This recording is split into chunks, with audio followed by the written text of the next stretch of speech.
Rev it up and welcome to Cars Yeah, show number 2368. This week we're celebrating the Pebble Beach Concours d'Elegance. It takes place on Sunday, August 20th at the Lodge in beautiful Pebble Beach, California. I hope to see you there.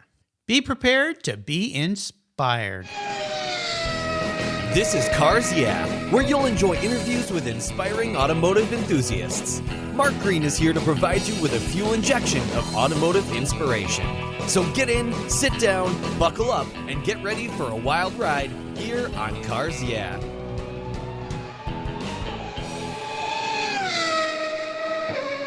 Hello, inspiring automotive enthusiasts, and welcome to Cars Yeah. Today I'm in the oldest town in Austria, and it's with a very special guest by the name of Egon Zweimüller. Egon, welcome to Cars Yeah. Do you have it in gear, or are you ready to release the clutch? Absolutely.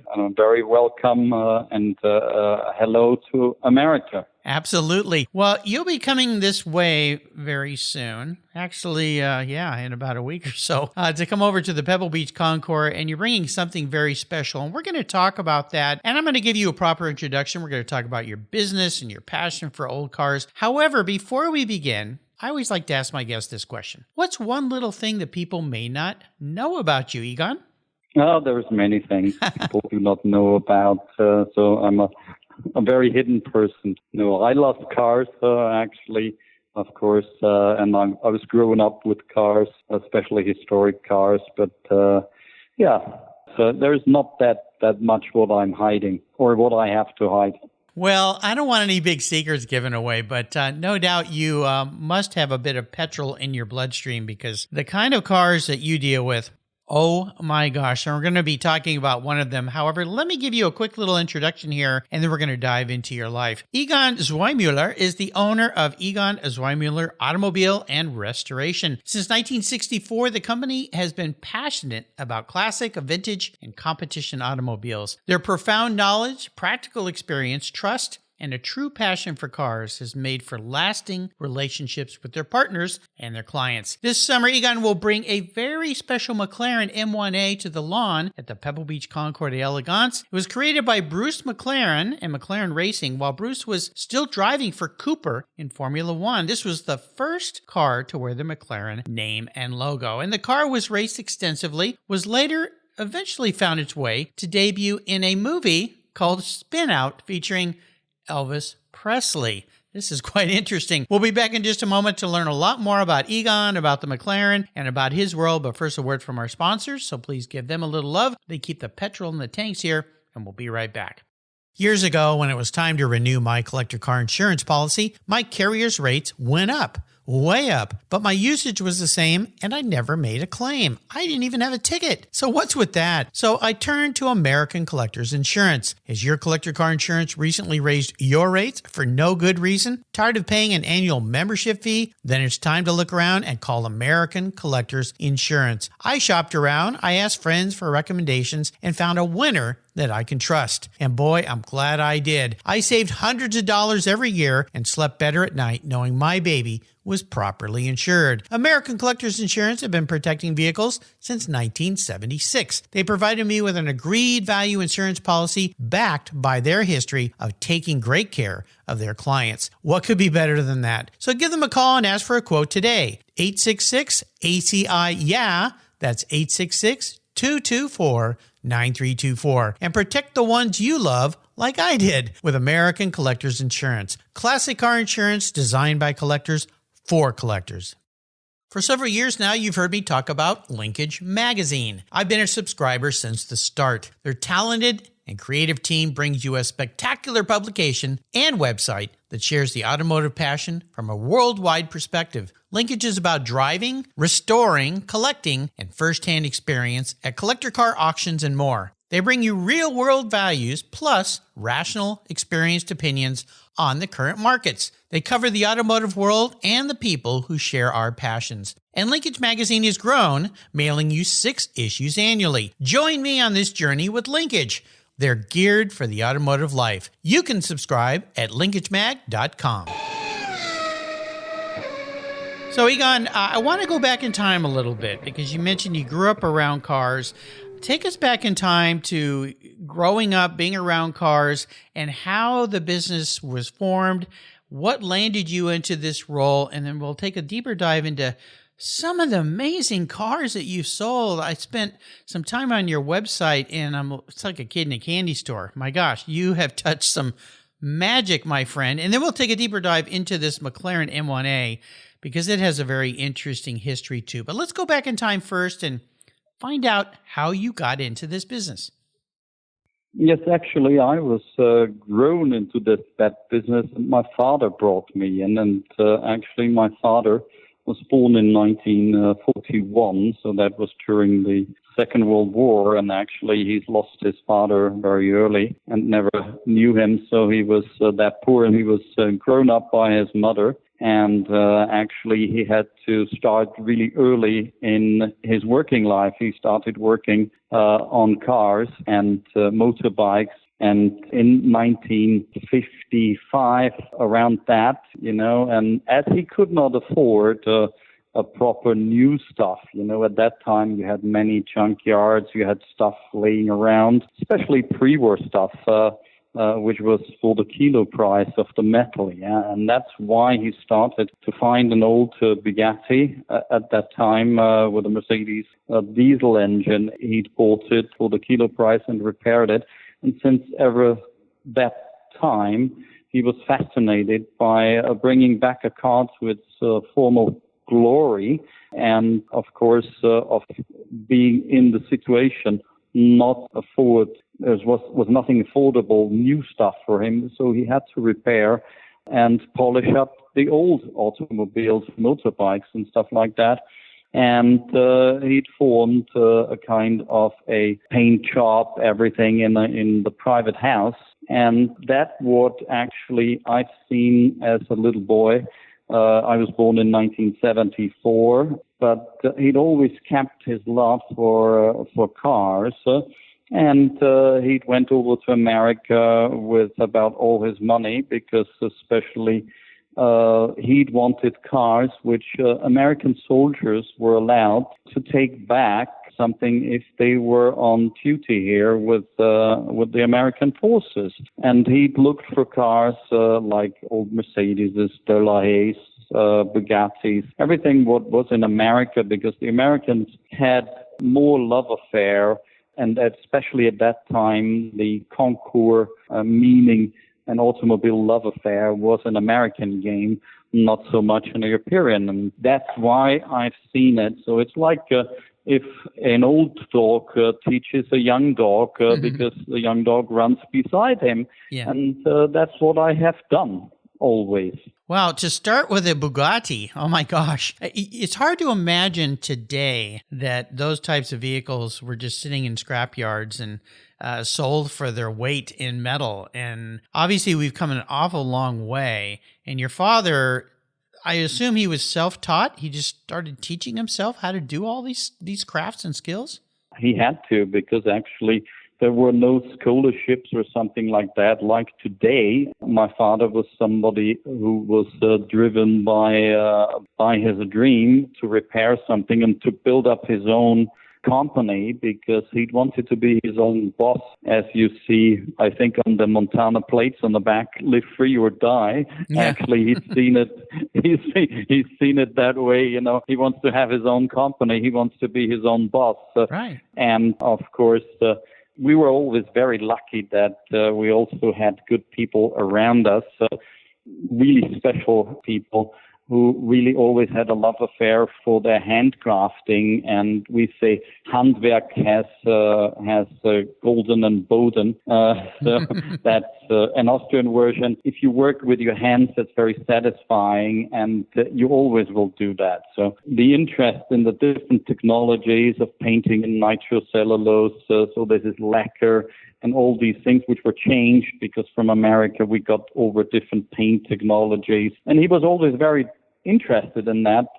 And sometimes he had to use old material like nitrocellulose paint, which is lacquer, because it's the only thing what is available. And there you have to be really, really good with the detailing and everything and engines and stuff like that. So we've seen the trade, and he had to do a lot of things himself.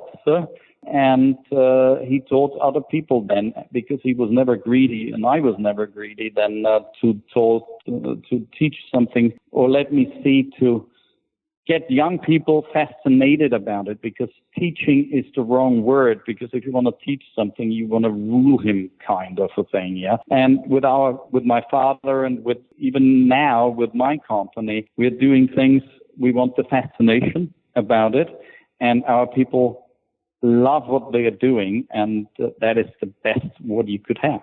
Well, it's a wonderful start to what you've carried on and what you've built. And I'm looking at your website, and oh my gosh, some of these cars listed here that have passed through your hands. I just, for the listeners, you can go and I'll put a link to the website, but a 1927 Mercedes-Benz 680S, 550 RS Porsche, a 65 Dino, a 166206, a Mercedes-Benz 540K. The list goes on. Lancia, Bugatti, the names and the cars that you play with, and I'll say play in terms of my vision. I know it's a lot of work. Beautiful Alphas. I mean, my goodness. So tell us, as we bring this forward to today, the different services and things that your business provides for us enthusiasts.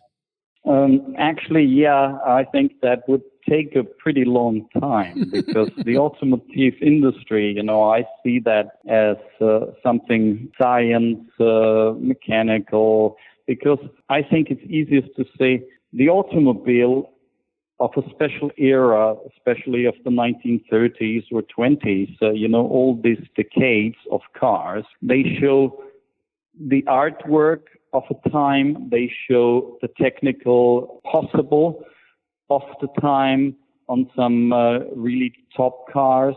They show the taste of the people. They show a little bit of, as I said, the art, the feeling, everything, so that it's all reflected in an automobile. And that is very, very important. If you restore a car from the 50s, then you should use the material from the 50s. You should use the material. You should get something like in the mood. So that is really, really difficult. And of course, every nation has something different in the mood as well. So if you're working on a German car, it's not the same as you work on an American car or a French or Italian car. You have to get yourself in the mood, speak to people, look at books. I always say, read, research, and then restore, because it's a 360-degree angle of possibilities and different angles. And I never would say that everybody has to see it like me, but getting yourself and the people who work on something to get the best result is, first of all, they have to enjoy, and secondly, they have to have the source of the information and getting into the mood of the time. And that's what we try to do. That's not for everybody, because not every client especially would want to go through that process, because of course that is time consuming. Time is money. And actually I always say you could get back lost money, but you never get back lost time. Yes. And that's why I say on a restoration sometimes it's better to leave it alone, leave it original, talk it out with the client and get the maximum out. So it is not about the value of the car. It is sometimes even to get the best possible made-to-measure restoration for the client that is really happy with the car and the next generations and could enjoy it and could see originality. Of course, that's what we are specialized in. I was never interested, my father was never interested in always doing the same type of car, so that, because that is getting you into a circle, but you always do the same thing, always do one type of car. I think there's other specialists, very good ones, but that is not for me actually. And there's other people who are only doing 300 SLs, 328s, or that and that, So I always had a special love affair to really special cars. My father did. And somehow there's a lot of luck as well to get to the clients, and the clients are hearing what you say, and you could work out something with the client and with young people and older people. That mixture, I think, is good as the employees. If young and old works together, you have the benefit of those things. Well, as they say, variety is the spice of life. And definitely when it comes to old cars, variety is the spice of life. And that leads us to the lawn at Pebble Beach this year. I've been fortunate enough to attend the Pebble Beach Concours for 32 years in a row here. And the things I've learned walking that lawn and the cars I've seen that I never even knew existed, just every year blow me away. And this year, a quick list here of what's going to be featured: a Fagoni Centennial, Mercedes-Benz S, SS, and SSK cars, Vanderbilt Cup era race cars. Now we're going way back in time. Pegaso, Porsche 75th anniversary, Lamborghini 60th anniversary. I think I'm getting old looking at these dates. Post-war luxury cars, American dream cars of the 50s, and McLaren, the 60th anniversary McLaren, which leads us to a very special McLaren that you're bringing to the lawn this year. And I was so fortunate to have Candace Hawkinson and Sandra Button put you and I together today, because you are bringing something very different. And I love race cars. I used to race vintage cars. I want you to talk at length a bit about this McLaren you're bringing, because this car not only set the tone for the last 60 years for McLaren, but also has some famous notoriety thanks to Elvis. So let's start with where the car came from. Tell our listeners a little bit more, or a lot more, about this car and what makes it so special and what they can expect to walk up to on the lawn at Pebble. Yes, actually, that also, again, is a question which could be answered by a few words only or by a few hours. Because actually, Yes. if you start there, being Bruce McLaren, and I think that it's very, very necessary for the people and for car lovers, actually, to understand the Bruce McLaren heritage and his life, yeah. Born in New Zealand, and he had a scholarship coming over to England with no money. He more or less was the David who was fighting against Goliath because of big brands and stuff like that, But if you look at the history of Bruce McLaren building his own car on an Austin 7 basis, making a race car and starting very early on, because there was nothing, and you have to see New Zealand, they had nothing, so they had a lot of good engineering people there, which give them 7 or 8 things, and they build a car around it.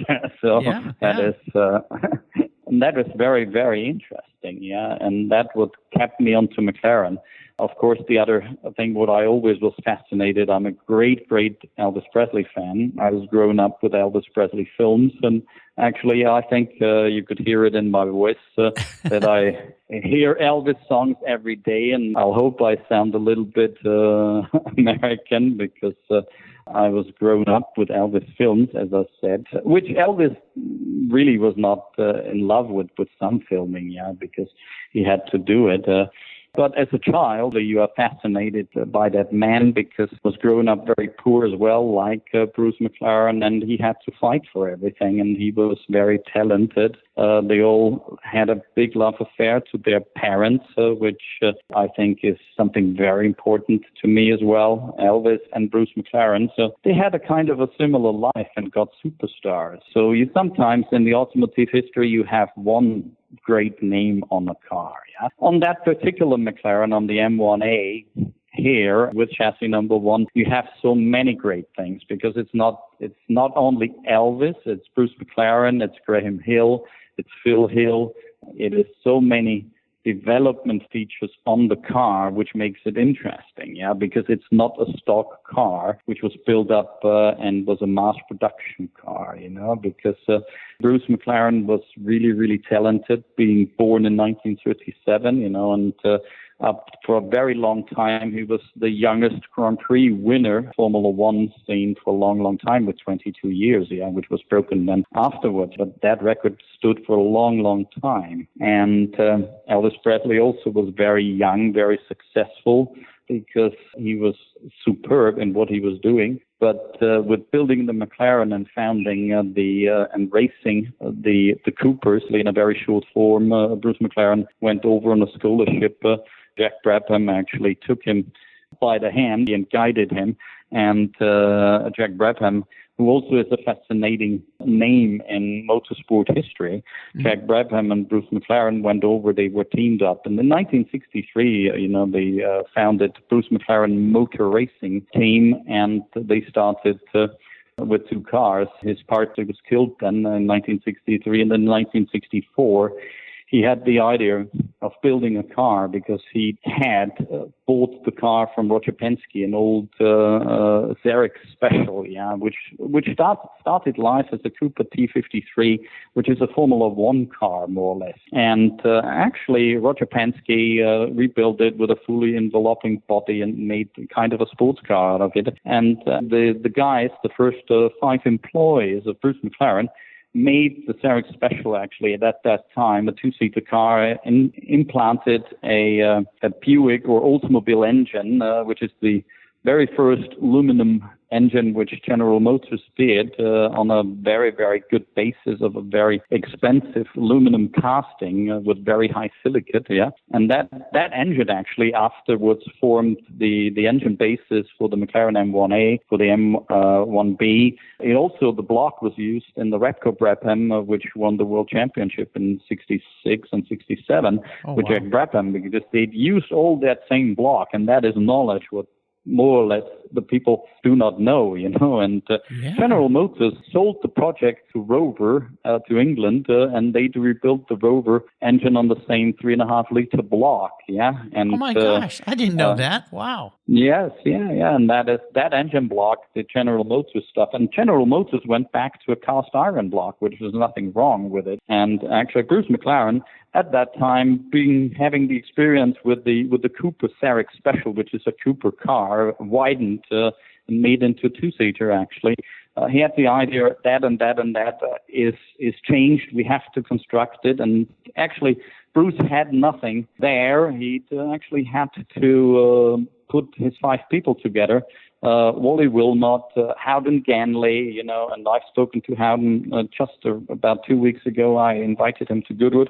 And that is such a fascinating character, because being the 3rd employee of Bruce McLaren, they built these first M1A cars and 1A cars in a shop, and Bruce was sketching some things with chalk on the floor, and they were producing that stuff, but in a very, very high quality. And they'd wanted not a Cooper, they'd wanted a kind of Bruce McLaren design car, and everybody thinks that Bruce McLaren started in Formula One. No, it's not actually. His first car, the M1, was constructed by him in all the details. He constructed the chassis, the uprights, all these things.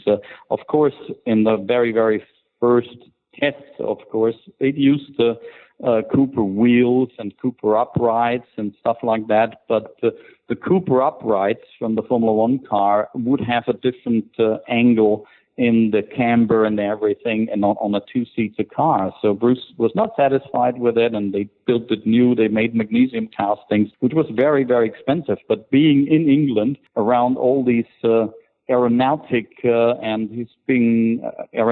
engineers who had worked for aircraft, because they were really not far away from Heathrow and from the aeronautic companies and engineers, they had a great success with very high quality people who also worked lifelong on aircraft, and they produced a very, very good racing car in 1964.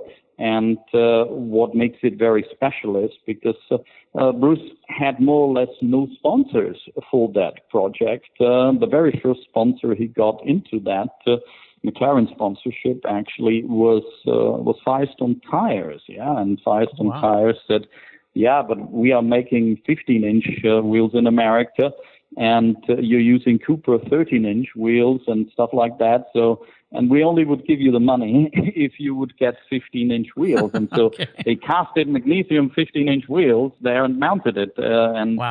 Actually, Howden told me about that, because I, of course, was not there at that time, but I've interviewed so many people over the years which had to do with the car, and every information which is adding a big stuff up to that golden car. I always called it the golden arrow like a Silver Arrow or the Uhlenhaus Coupe, for McLaren, that is the Elvis car, the Elvis McLaren, Yeah. which is special because of Bruce put his heart, blood, and sweat and tears all with his team into that car, and it was very, very quick. And at the same time, as nobody knows, some people know that he had a contract with Ford. He was developing the Ford GT40 at the same time, and that brought all the money. And what he'd earned with the Ford GT40, testing in Goodwood and doing all these tests for Ford Advanced Vehicles, he put the money back into the McLaren M1 project to make that better and to build the first series of cars. And actually, that is the first car. With the M1, actually, he was very successful in 1964 and got over to Canada with it, and America, Riverside, everything. The Americans had very big cars there, but these cars, the M1 and M1A, actually are built for Group 7, which would be racing against Lolas, especially Ferrari 365P. So it was a kind of a European race. Some people would think it's a Can-Am car. No, it's not. It was successful in Can-Am later on, but actually it was not built. It was built for Group 7, which was international FI racing, with regulations as a sports car, like the big, in the 50s, like the big 450S's, Maseratis, and 335 Ferraris and stuff like that, And in America, people seen Bruce McLaren, and Wally Wilmot said, that car was super light. It was 180 kilos lighter even than the GT40, which is mega, and made the car into a duck and dive car, because against the very big cars in America, that was really, really drivable like a two-seater Formula One car, which only Bruce at that time had the experience to develop it and to engineer it, because he was driver, he engineered it, he'd worked with the five guys, he built the cars, and they knew what they had to do if it would not work. That is so fascinating. And all the development work from the M1 was developed in 64 into the M1A, and all that development work then lead into, because the body was designed by and made by Peels, and then later on by Williams and Pritchard, who'd worked for Lister and did Lister bodies and special aluminum stuff.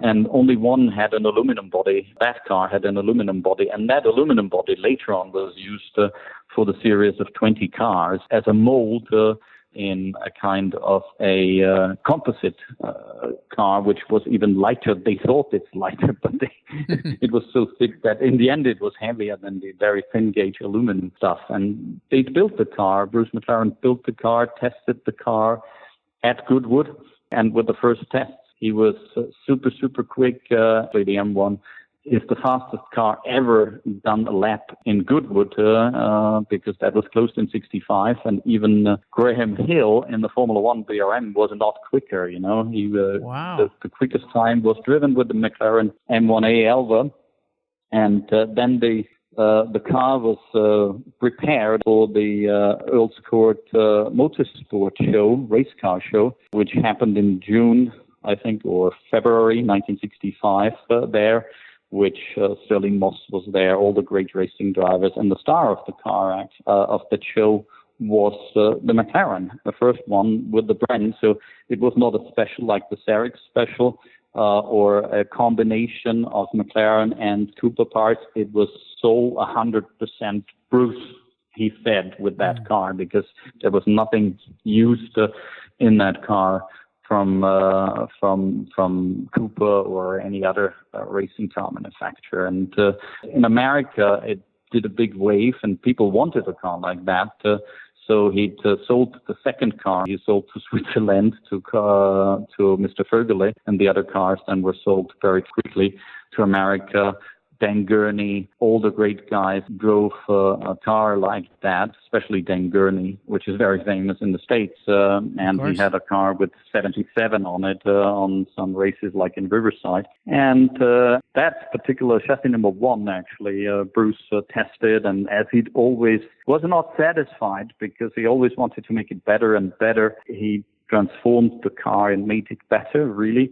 and sold it then to John Coombs, because John Coombs, a Jaguar dealer here and a very, very good friend of him at that time, because John Coombs gave him the chance in 1959 to drive sports cars when Bruce was not that famous. And when he came over, he had the chance to drive different sports cars, which belonged to Mr. Coombs. Mr. Coombs bought it and had Graham Hill as a racing driver for races. And then they did races like Silverstone, Graham Hill did. And we all forget, Graham Hill wears the Triple Crown. He won Indianapolis, he won Monaco, he won Le Mans.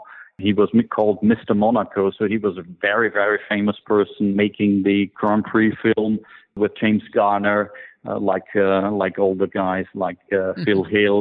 That was quite a bit of a circle of people, which is very, very interesting. And then the car was at the Big Bangor show, Guards Trophy, which it raced against Bruce McLaren, raced a McLaren M1, but not that particular car. Graham Hill raced that car, number one. Surtees raced the car.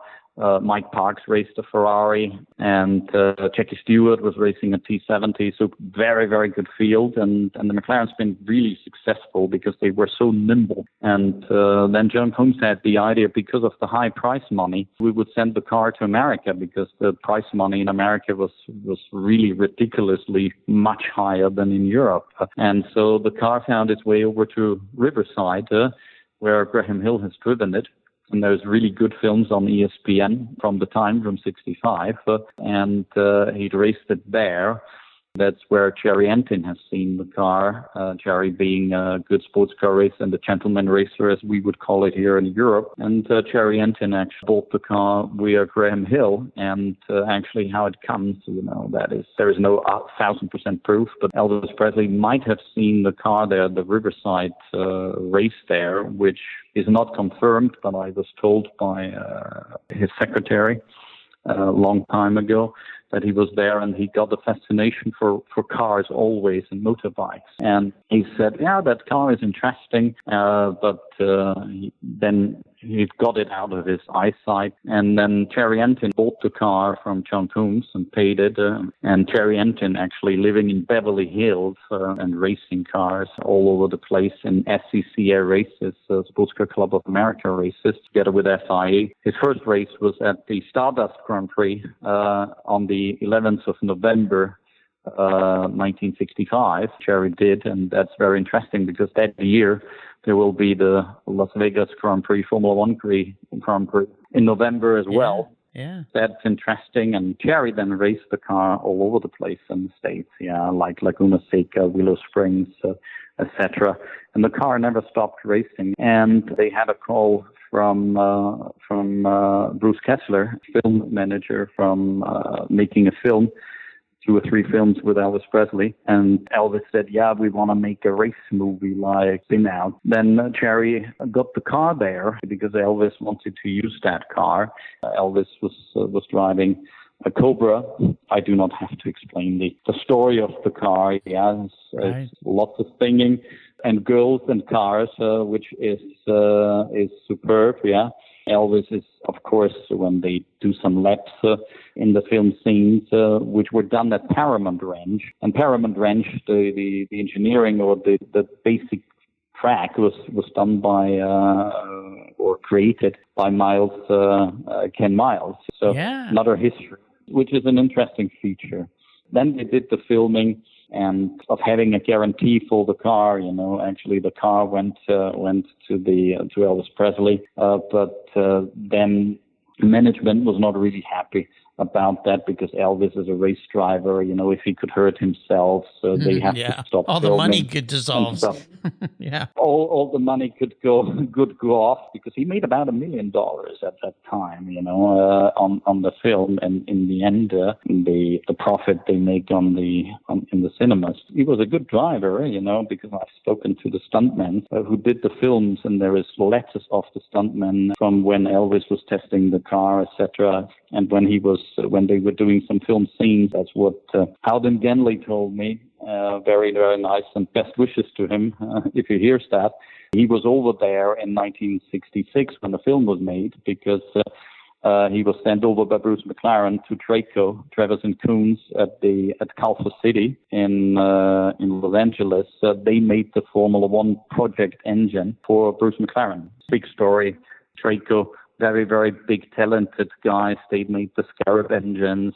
They had access to 300 SLR from the Ford Museum. They copied the valve train of that car, the Desmodromic valve train. They made the Penske engines. They also made the Penske 512 Ferrari engine, which really lasted superb. So they were really specialists. And at that time, the McLaren in the film by Elvis Presley, and somebody was really not happy with the filming, or he wanted to block it, and that's what Howden told me. Somebody put some ball bearings into the oil filler and then made a noise in the engine. And other people say that Elvis over-reffed the engine over 7,000, and then they made him on the ref counter.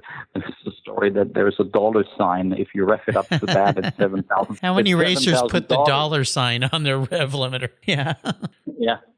So there's a story, and then they brought it back to Traco and they repaired the engine, and then they could stop the filming and could go on with the filming. And at the end, after the filming and of some test sessions with the car, the car was put back from the Elvis film and from Elvis to Jerry Entin, and Jerry Entin then bought another McLaren and raced other cars, and then it stayed in America with Dick Governor, who actually raced it up, to a very long time, because that car, some cars are restored, but that car is interesting because it is a lifelong.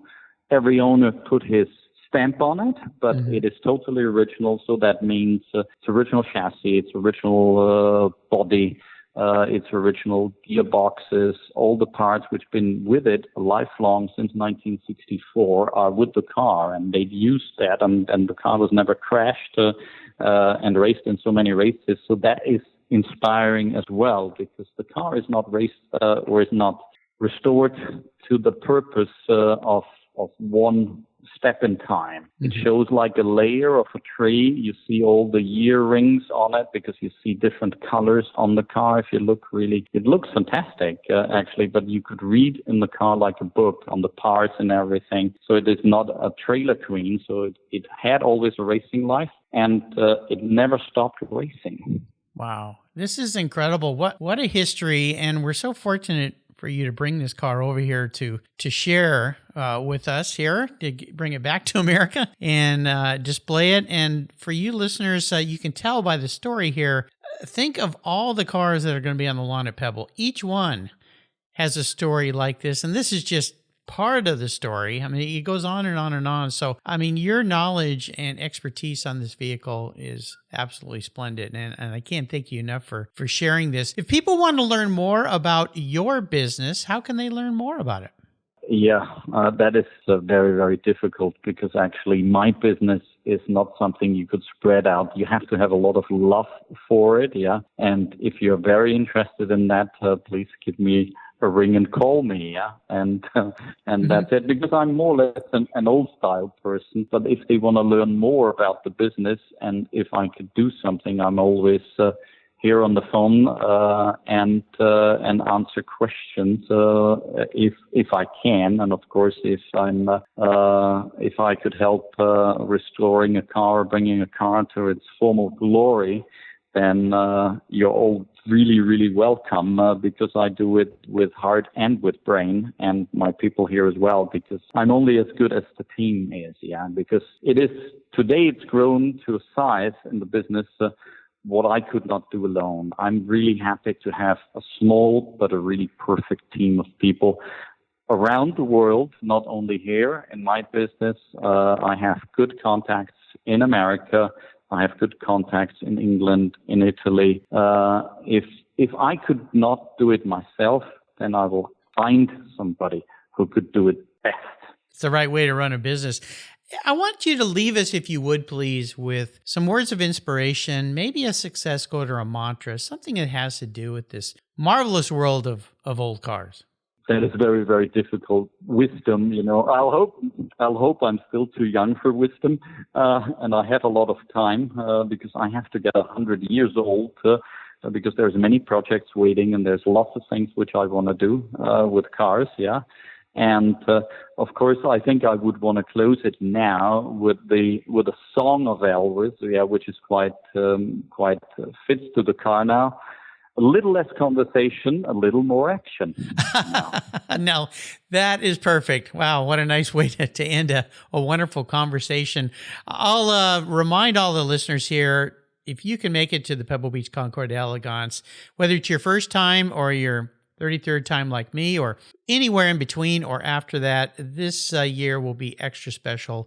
And one of the things that will make it extra special is Egon and this McLaren, because, oh my gosh, what a history that it has. Egon, I want to thank you for spending so much time with me today, taking a little break out of your busy schedule. I cannot wait to see the car and to see you on the lawn. Until then, I'll see you down the road. Mark, it was a really a pleasure for me. Very relaxed here, and I go back to work now. Really thank you. And please come and see the car, hear it, and feel it. Absolutely. Yes. A little less talk, a little more action. So there you go. Exactly. Super. Did you know that Cars Yeah is in the top 1% of all podcasts based on listenership, according to Libsyn, the premier RSS feed for podcasts in the United States? That's right. Plus, DuPont Registry recommended Cars Yeah is one of their top 10 car podcasts for you to enjoy. Cars Yeah has experienced tremendous growth, plus your ads are evergreen, meaning they never go away. And more listeners find Cars Yeah every day for their daily dose of automotive inspiration. Do you want to expose your brand to a highly targeted list of automotive enthusiasts in a very unique and very personal way? Well, I can help you. Contact me, Mark Green, at mark@carsyeah.com or through the website at carsyeah.com today to learn more. 20, 50, or 100 years from now, will there be a workforce to care for the collector vehicles we love? With auto shop programs disappearing across the country, it's a question we enthusiasts have to ask. That's why I support the RPM Foundation, which exists to ensure that the critical skills necessary to preserve and restore these vehicles aren't lost to time. One of the many ways RPM, which is short for Restoration, Preservation, and Mentorship, is accomplishing this goal is through workforce development initiatives. The RPM Apprenticeship Program enables the next generation of artisans to earn a living while they learn the craft of restoring and preserving these vehicles directly from industry professionals. The Endangered Skills Program documents the process of masters training future craftspeople on a variety of critical skills in danger of being lost forever. For more information on how the RPM Foundation is driving the future of the collector vehicle skills trade, visit RPM Foundation today. They're one of the charities of choice here on Cars Yeah. Thank you so much for joining us on today's ride here at Cars Yeah. Drive on over to carsyeah.com to find show notes and inspiring automotive fun. Download your free copy of Filler Up, a fun book filled with gorgeous photographs of fuel filler fun, including quotes from more inspiring automotive enthusiasts. Download your copy today, and we'll see you next time on Cars Yeah.